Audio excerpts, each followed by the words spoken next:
For those of you who are unfamiliar with Google Classroom, it is essentially a one stop shop for all of your students' virtual classrooms. Now, there are a few ways to access Google Classroom, so let's take a quick look at what they are. The one that I use the most personally is to simply type in the URL, which in this case is classroom.google.com. Just type it in and it will take you where you need to go. Another way to access Google Classroom, if you go to Google, you can click on the Google App Launcher, which is the little grid of 9 dots in the upper right-hand corner. Click on that, and then click on the Google Classroom icon, and it will take you to the Google Classroom site. Of course, you can do what we all do when we need to find something, and you can just Google it. Simply Google Google Classroom, and it will be your top option. Additionally, there is a Google Classroom app that you can download onto your smartphone. It is fairly user-friendly and has notification settings that will help with seeing new assignments or comments from teachers. You can also have the app installed on more than one device. So if your student needs a bit more accountability, you can download it onto both the student and the parent's phone. Finally, the students can go through their Clever account. Google Classroom and their teacher pages will all be accessible from there. Each student at GUSD has a school Google account. Let's take a look at how to sign in. Here I have a student, Stu Dent, whose school ID is 123456. Students' usernames will follow this pattern: the first letter of their first name, the first 3 letters of their last name, the last 4 digits of their 6-digit school ID, followed by @stu.gusd.net. So Stu's username will look like this: S for Stu, DEN for Dent, 3456 @stu.gusd.net.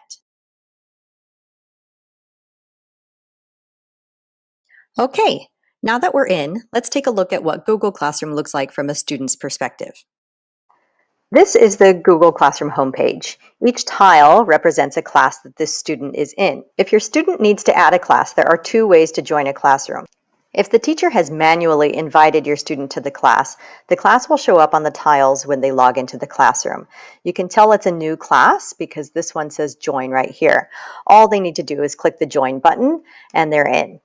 You are able to delete a class at any time. So if you drop a class or switch teachers, you can get rid of a class anytime by simply clicking these 3 dots and clicking unenroll. Before we look at the details of a specific classroom page, let's take a tour of the home screen first. The most important things on this page are, of course, the classroom tiles. Each of these will take you to a separate classroom that a teacher has made and invited the student to. You also have access to a calendar, which will show assignments that are due to Google Classroom. Outside assignments will not show up here, though. The to-do list will show a list of assignments that need to be done and assignments that have already been completed. You can view this by class or put all classes on one page to give you a bigger picture of what needs to be done. Parents, this is what you should look at if your child says that he or she doesn't have any assignments, or if you want to see any grades that have been given. You can see if they're missing work. The done button will show that which things have been turned in, and they will also show you any scores that they've received from the teachers. Just a warning though, some students have found a loophole in this by simply marking the assignment as done, even if they haven't done the work. If you're concerned about this, simply click on the assignment and it will take you to the student's work page and you can see if they've actually done the work. The homepage also has a sidebar that will give you access to all of these things, including archived classes. So if they need to find something from a class that they're no longer in, they can click on that and find it that way. Finally, in the sidebar at the very bottom is the settings. You can click on that and it gives a few options for the students. One thing is the profile. Students can change profile pictures here. It helps the teacher a lot if the students put a picture or even a Bitmoji that looks like the students, especially if they're not going to have their video camera on. But many students like to put pictures or GIFs that show their personalities or interests, just to encourage them to be appropriate. The picture can be a JPEG or a GIF. The other options that the settings tab has for students is notifications. Students can choose which notifications are turned on. These notifications will go to their student emails. Okay, let's start looking at the classroom. So if you go back to the home page and you'll see all of the classes that the student has here, you just need to click on any of the tiles and it will take you to that particular classroom. Students have 3 categories in each classroom: stream, classwork, and people. The stream is the first page you will always be taken to in a classroom. It's kind of like Facebook's stream. It will show announcements and assignments in order of date, the most recent on top. Some teachers will allow students to comment here, and some have turned this feature off. If it's on, students can comment on the teacher's posts, or they can even make their own announcements to the entire class. This little box is pretty handy too. It will show you if you have any upcoming assignments that are going to be due through Google Classroom. Our next stop is the classwork page. This is where students will find all assignments for the class. If it needs to be turned in, it's on this page. The primary difference between this page and the stream is that the stream will also have announcements from the teacher, whereas this page will only have assignments that are due. The organization is teacher-made, so it will be different for each class. It could be chronological, usually the most recent on top, or it could be by topic or category. For example, elementary school teachers could organize this page by categories like language arts, math, science, etc. Language arts teachers in the secondary level can organize it by modules like reading, writing, grammar, quizzes, etc. Teachers could also organize by unit or even grading period. If the organization is confusing or if the student fell behind and would like to see what work still needs to be done, just click on the View Your Work at the top of the page. This will show you what work still needs to be completed, which will say assigned, which work has passed the due date and the student did not do, which will show as missing, and which assignments have been graded, which will show numerical score like this. If something hasn't been graded but has been turned in, it will say turned in like this. At the top of your View Your Work page, you'll also sometimes see the student's average of all graded work. Some teachers will not have this turned on. One problem with it is that it is only the average of graded work. In other words, if a student has been assigned 10 assignments, has completed 2, and received 100% on each, but neglected to do the other 8 assignments, the score on Google Classroom will show as 100%. For most teachers, this won't be an accurate grade.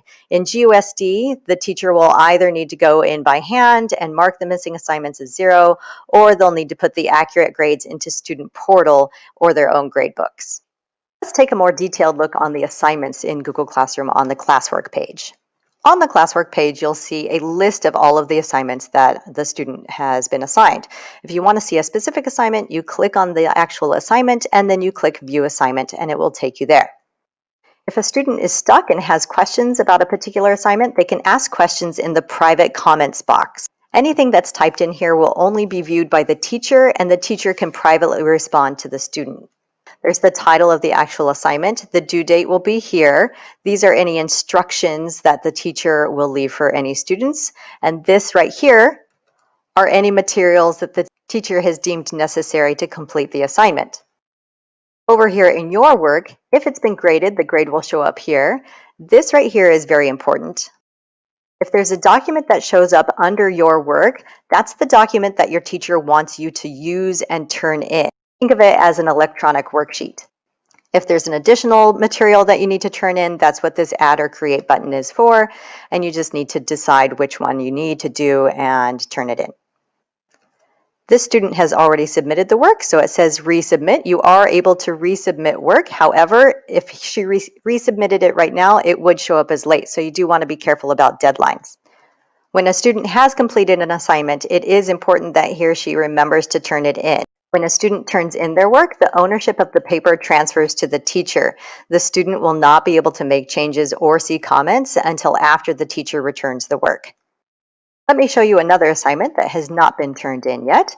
As you can see, the button here says turn in. You can also tell that it's late because it says missing right here.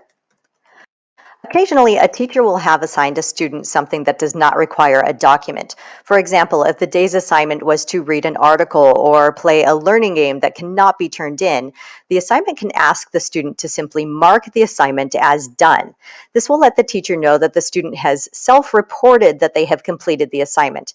At first, these are easy to forget, so encourage your student to go to the View Your Work page often. If it's showing an assigned or even missing and the student has already completed the task, it could be that he or she simply needs to click the Mark as Done button. The third and final section of each Google Classroom is the People tab. This will have a list of teachers and any other people with teacher privileges for the class, usually an administrator or course-alike teachers. It also has a list of the students in the class. It also gives you the ability to email students and teachers in the class. At GUSD, this will default to GUSD emails. Elementary school students and middle school students do not currently have access to GUSD email at the time of this recording, but there is discussion of getting middle school students access. However, high school students do, and they can simply click on here and it will allow the students to contact the teachers and students enrolled in the course. One final optional feature that parents may be able to take advantage of, if the teacher has enabled it for the class, is the Google Classroom Guardian email summary. Here's what you will get if you opt in. An emailed daily or weekly report. You get to choose the frequency when you sign up. Now, I do need to be clear, you cannot sign up unless the teacher has enabled the feature for the class, and not all teachers choose to enable this feature, just as not all parents will choose to accept it. Here's what the report will tell you. If the student has any missing assignments, which includes assignments that were not turned in or marked as done within the past week, assignments that are due in the near future, and class activity, which includes any announcements that the teacher made on the stream. The report will not tell you any private comments between the student and the teacher, which I spoke of earlier in this video, and it will also not show specific grades on graded assignments. That's it. Thanks so much for watching, and we're all looking forward to seeing our kiddos again, even if it's from a distance. Be good and be well.